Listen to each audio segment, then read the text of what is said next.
I wanted to show you the deuterocanonical references in the New Testament page.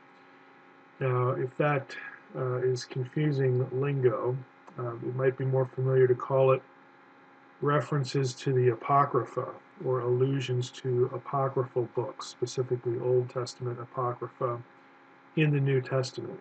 Now, this page is put together by James Aiken, as you can see at the top, otherwise known as Jimmy Aiken. Jimmy is Catholic. So that's going to color a little bit of what you might think about this page.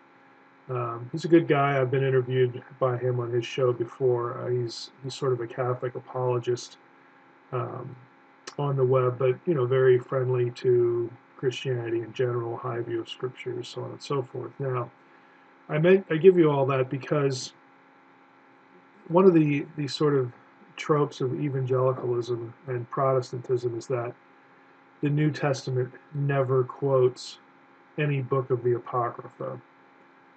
That is just not true.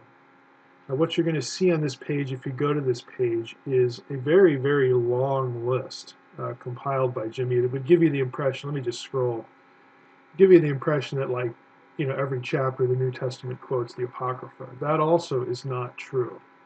And, Jimmy's honest here. I mean, just look how long this list is. I mean, it's hundreds, several hundred verse references here in the New Testament, but he's honest with what the list is. If you read the introduction here, he says right here at the top, this isn't a simple affair since it's not always obvious whether something is a genuine reference or not. There are scholarly definitions for what is a quotation, what is an allusion, that sort of thing.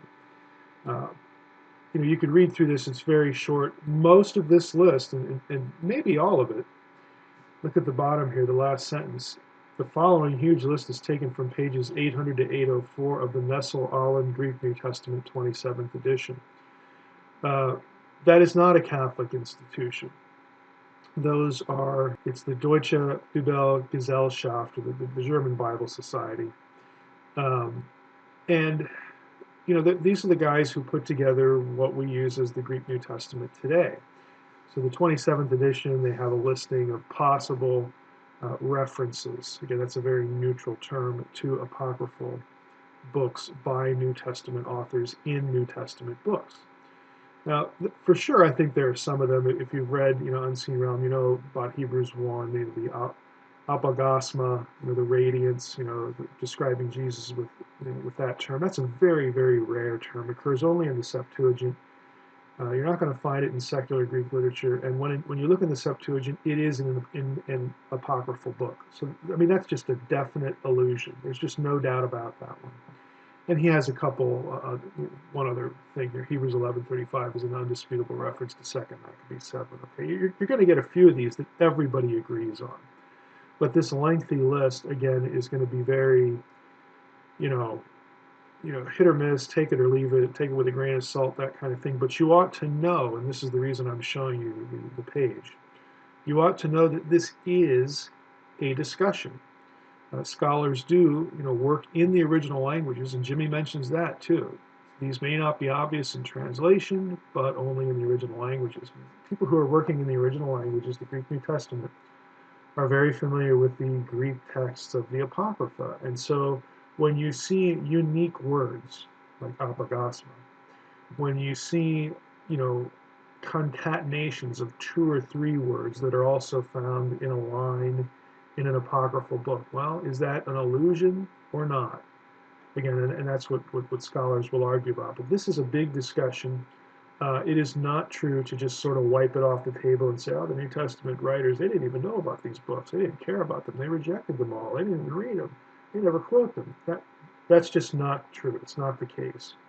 You say, well, why would evangelicalism kind of make that up? Well, the answer is typically, evangelicalism is Protestant in orientation, an umbrella term there. And since the Catholics do take these apocryphal books, notice Jimmy's reference, deuterocanonical, like the second canon, also canonical. Since they take them as scripture, Protestants don't want to do that because of the Reformation and all that sort of thing. And so you get these categorical denials of what might be happening really in the text. Again, for my part, I don't really even care about the question, but it's kind of silly to think that if something is alluded to or cited or even directly quoted that we have to consider it inspired. Hey, nobody considers the Baal cycle inspired. Okay, and Old Testament writers lift lines word for word out of the Baal cycle on occasion, or some Egyptian text, or something from a Mesopotamian text. It doesn't mean at all that they're inspired, and the same thinking applies to the apocryphal slash deuterocanonical books. Just because they're quoted or alluded to doesn't mean anything. But you should be aware of this page. Again, you have the link in the newsletter. If you want to muck around here, you can. But the best thing you can do if you're really interested in this is if you can follow a discussion and a commentary that involves Greek. Um, scholarly commentaries are going to hit verses, and they're going to discuss things like this. Is this an allusion to this apocryphal slash deuterocanonical book? Is it or isn't it? They'll discuss things like that. So you should be aware of it. Um, it's a useful site, but again, take it with the caveats, and also, again, not trying to, either side with Jimmy or debunk Jimmy. The site doesn't deserve that. This is a real issue. It's a real discussion. It's not a vapor, and so you should be aware of it. And this is just a good list of the stuff that at least the editors of the Greek New Testament think might be candidates.